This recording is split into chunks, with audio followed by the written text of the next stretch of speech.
Well, I mean, I remember it in the 1960s when it opened. It was fantastic. We were teenagers then, and they used to have discos every Saturday evening. No bar, because we were all under 18s, and we used to dance here. That was my first recollection of the Civic. And then coming back, as I said, then when I came back from university, it was shows from 1972 until early 2000s, really, I think. I mean, really, you're not seeing it at its best now, but it's always been a really, really well-used venue. It was great for Heywood to have its own sort of little theatre, even though, as you said, the stage isn't that big. It was always home from home, really. And we were always made very, very welcome when we came to put a show on. The staff at the time when I was involved, they were fabulous. They just sort of welcomed us, and it was home from home.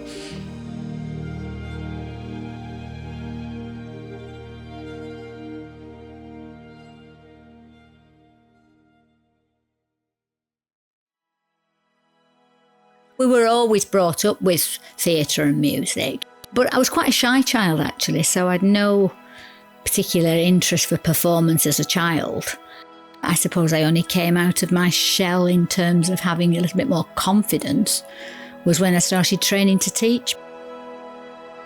As I sort of started work, I was at a bit of a loose end friendship-wise, and that's when I first joined the Heywood Operatic and Dramatic Society. So I was aged 21. The first show I actually did was 1973.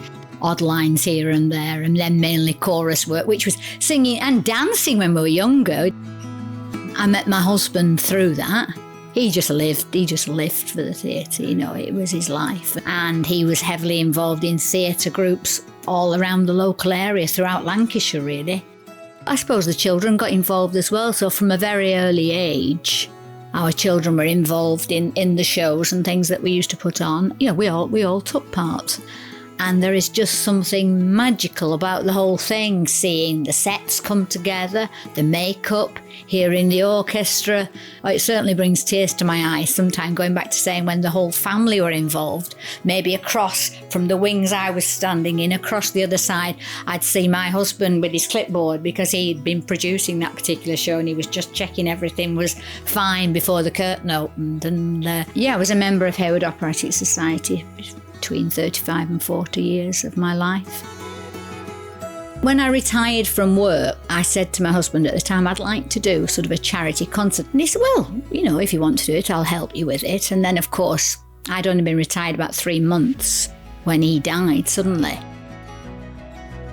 So that didn't happen. And so it was something I was still wanting to do. So 12 months after his death, we did put on a big charity concert in his memory.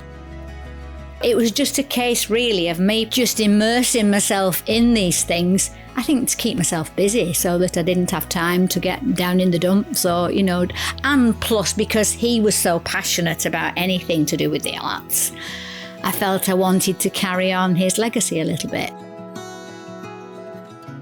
I'm happy when I see other people enjoying themselves.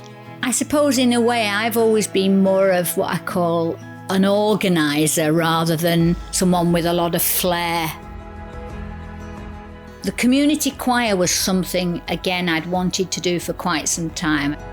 And again, I didn't do it totally by myself. I had people to help me. But we were given a grant by the Heywood Together Trust. We had our first rehearsal, January 2011, hoping to maybe encourage 20 or so people there. And on the first rehearsal, I think we had about 46 members. It just gives people a buzz. And you make new friends and have a good laugh. I've made a lot of new friends myself. I don't think I fully appreciate sometimes how much people do get out of singing and performing as part of a group. But for some people, it's the highlight of their week and it makes them feel so much better. I mean, they do say singing is so good for the mind, and I genuinely do believe that. And I do think it gives you that, just gives you a lift. It just takes you away from the mundane. It's just good for the soul, isn't it? And I think we need it at the moment more than ever. because so much bad in the world, isn't there? And so much going on really in terms of war and all that sort of thing. I think you just need that little outlet, something. There's nothing better, you can be as nervous as can be when you've rehearsed something, but once you get in front of that live audience, even if you're only a small part, you get the lights and you see all the smiling faces, and I think it really lifts both the people on stage and off stage. So maybe it's always done that for people, I don't know.